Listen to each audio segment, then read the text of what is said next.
नमस्कार। आज हम आपको संविधान के अनुच्छेद 371 के जी, जिसे हम 371 के 6 के रूप में भी जानते हैं, जो कि मिजोरम राज्य के संबंध में विशेष उपबंध के रूप में है, इससे हम अवगत कराते हैं। इस मिजोरम राज्य के संबंध में हमारे देश में विशेष उपबंध है।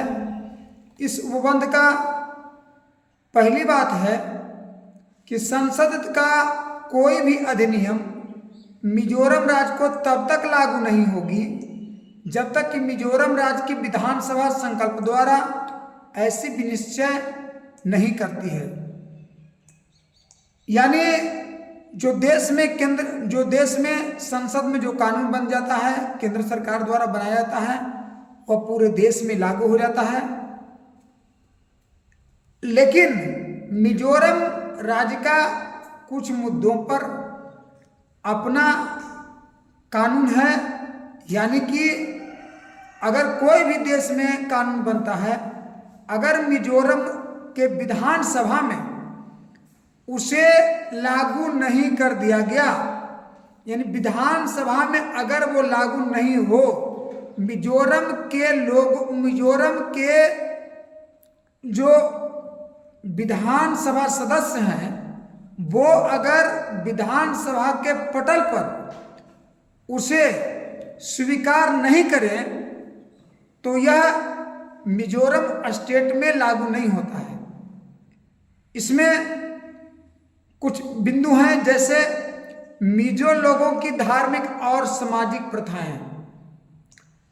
वो कानून जो मिजोरम लोगों के धर्म और सामाजिक प्रथाएं से जुड़ा हुआ है, अगर केंद्र में ऐसा कोई कानून बनाता है तो जब तक मिजोरम विधानसभा में स्वीकृत नहीं कर दिया जाएगा, वह मिजोरम राज्य पर लागू नहीं होता है।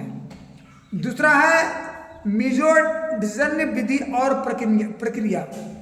इसके अंतर्गत मिजोरम में कुछ अपनी कानून है, जैसे एक पुरुष का बहुत सारे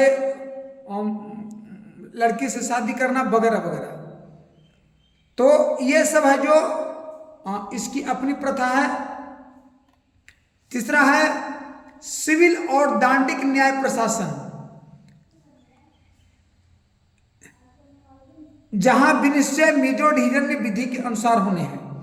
यानी जो सिविल मामले में, संपत्ति के मामले में और दांडिक यानी क्रिमिनल लॉ के मामले में ये केंद्र सरकार का कानून मिजोरम पर लागू नहीं होता है। वहां मिजोरम राज्य का जो कानून है, अपना कानून है, जिसे हम मिजो डिसीजन विधि के नाम से जानते हैं, उसके द्वारा वो मिजोरम में लागू होता है। चौथा है भूमि का स्वामित्व एवं अंतरण। स्वामित्व में मालिकाना, यानी भूमि का जो मालिकाना और जो ट्रांसफर की बात है, वह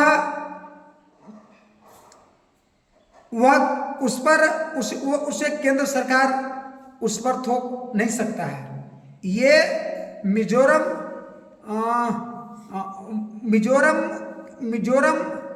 विधानसभा ही द्वारा बनाया कानून ही इस पर मान्य होगा। केंद्रीय अधिनियम लागू नहीं होगी। फिर अब मिजोरम का है एक कानून और कि मिजोरम राज्य की विधानसभा में कम से कम 40 सदस्य होंगे। ये सभी हम मिजोरम राज्य के संबंध में विशेष उपबंध है।